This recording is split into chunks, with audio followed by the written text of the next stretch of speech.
அண்மை செய்தி. கேரள மாநிலம் கோழிக்கோட்டில் நடந்த சம்பவத்தை அடுத்து அப்பாவி தற்கொலை செய்யப்பட்டதை அடுத்து வீடியோ எடுத்த பெண் தற்போது கைது செய்யப்பட்டிருக்கிறார். அது குறித்த ஒரு அண்மை செய்தியை தற்போது பார்த்து வருகிறோம். கேரள மாநிலம் கோழிக்கோட்டில் சமூக வலைதளங்களில் பரவிய வீடியோவால் தீபக் என்பவர் தற்கொலை செய்ததை அடுத்து வீடியோ எடுத்த பெண் தற்போது கைது செய்யப்பட்டிருக்கிறார்.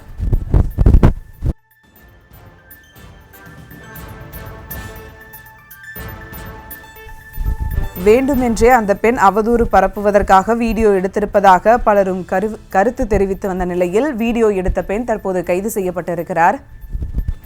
மேலும் விவரங்களோடு இணைகிறார் செய்தியாளர் சதாம். வணக்கம் சதாம், விவரங்கள். வணக்கம். அதாவது கேரள மாநிலம் கோழிக்கோடு மாவட்டத்தில் பேருந்து பயணத்தின் போது தன்னை சீமிசம் செய்ததாக இளம்பெண் வீடியோ வெளியிட்டதால் வேதனை நடந்த இளைஞர் ஒருவர் தற்கொலை செய்து கொண்ட சம்பவம் நாடு முழுவதும் பெரும் அதிர்வுகளை ஏற்படுத்தியது.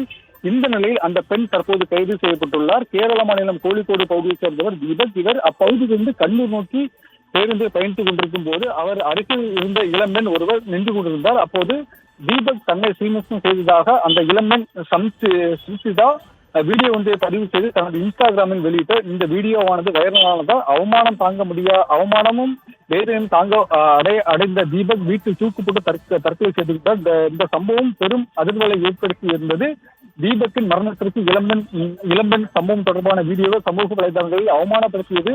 தான் காரணம் எனவும் கூறியும் இந்த இளம்பெண் கடும் நடவடிக்கை எடுக்க வேண்டும் எனவும் வலியுறுத்தும் தனது தீபக்கின் குடும்பத்தினர் காவல்துறை உயர் அதிகாரிகளுக்கு புகார் அளித்தது. அதைத் தொடர்ந்து தற்கொலைக்கு தூண்டியதாக வடகரை பகுதியைச் சேர்ந்த சம்சிதா மீது வழக்கு பதிவு செய்யப்பட்டது. இந்த நிலையில் சம்சிதா நேற்றைய தினம் வரை போலீசார் விசாரணை செய்யப்பட்ட நிலையில் அவர் மங்களூர் பகுதியில் தலைமறைவாக இருப்பதாக தகவல் வெளியானது.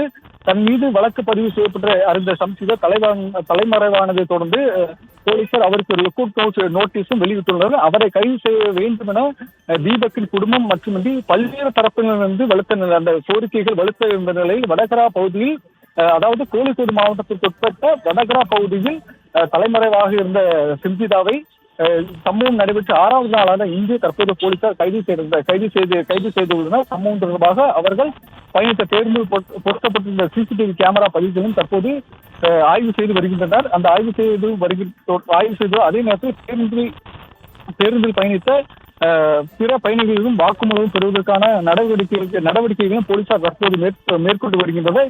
இந்த நிலையில் சம்சிதாவை தற்போது கைது செய்த போலீசார் அங்குள்ள மருத்துவக் கல்லூரி மருத்துவமனைக்கு அவர்கள் போலீசார் அழைத்து சென்று தற்போது மருத்துவ பரிசோதனை நடைபெற்றுள்ளது. இது முடிந்த பின்னர் தற்போது இன்று மாலை, அதாவது ஒரு 7 மணிக்குள்ளாக சம்சிதாவை தற்போது சிறையில் அடைப்பதற்கான நடவடிக்கையும் தற்போது தீவிரமாக நடைபெற்று வருகிறது.